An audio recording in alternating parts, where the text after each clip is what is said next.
Deus, ou seja, a natureza, Spinoza e os novos paradigmas da física, do Roberto Leon Ponczek. Esse é um pouquinho dessa obra, né? A meus pais, Wanda e Tadeu Ponczek, memória que me proporcionaram muitas coisas boas e dentre elas a possibilidade de conhecer o pensamento de Baruch Spinoza. A Helena, minha filha Helena, neta, por me proporcionar a virtude da alegria. Agradecimento a este livro foi resultado de muitos anos de diálogos e interações com várias pessoas, a quais eu gostaria de agradecer. Os meus pais, em memória, não só por darem origem à minha existência, mas por me proporcionarem uma educação que alicerçou meus valores éticos, estéticos e filosóficos, que me fizeram aproximar de Spinoza. A Milena e Vladimir, filhos, pelas permanentes presenças incentivadoras e por muitos dos gráficos, desenhos e ilustrações cuidadosas deste texto.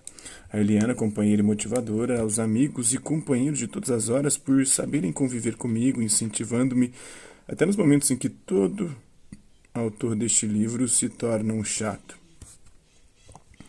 Ao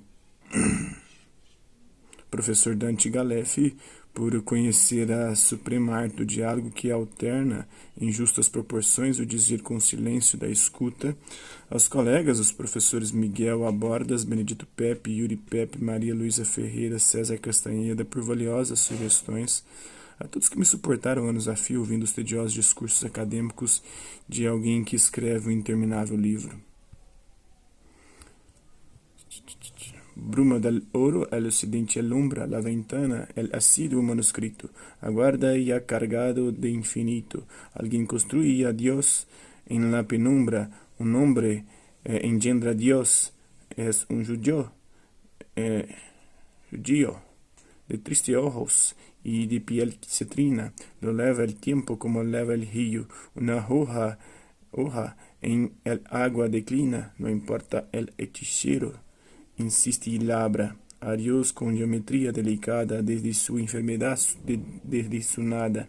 Sigue erigiendo Dios con la palabra. El más pródigo amor le fue otorgado. El amor que no espera ser amado, de Jorge Luiz Borges, obra poética, né? Temos o sumário. Vamos à nota autobiográfica. Desde a adolescência manifestei forte vocação para as ciências exatas, particularmente para a física e matemática. Aos 15 anos já tinha lido algumas biografias de grandes físicos como Einstein, Newton, Galileu, que foram meus primeiros heróis, e já havia estudado também alguns livros de divulgação sobre a teoria da relatividade de Einstein, cientista cuja vida e obra sempre me exerceram profundo fascínio. Desde a mais tenra infância, ouvia também com encantamento meu pai falar sobre um certo filósofo judeu de origem portuguesa, de nome Baruch Spinoza, ou Spinoza, como preferem escrever os portugueses e espanhóis, que achava que Deus e a natureza eram a mesma coisa. E se Deus é a própria natureza em ato, por que não estudá-la a fundo? Assim, não me foi difícil optar por fazer vestibular para a física. Em 1967, já estava matriculado no bacharelado de física da PUC do Rio de Janeiro. Concluí o curso em 1970 e, em ato contínuo, inscrevi-me no mestrado de física nuclear da mesma instituição, tendo concluído a tese de mestrado em 1974. Em 1975, prestei concurso público para professor assistente na UFRJ para a cadeira de eletricidade e magnetismo. Por volta desta época, participava de inúmeros congressos de física importantes. Publiquei também alguns artigos em periódicos considerados do gênero ciência dura, hard science, né? Eu era até então um exemplo de um físico bem comportado e nada me demoveria de tornar-me um físico no sentido clássico do termo. Propor modelos matemáticos que reproduzissem com boa precisão os resultados experimentais publicados em vastas tabelas.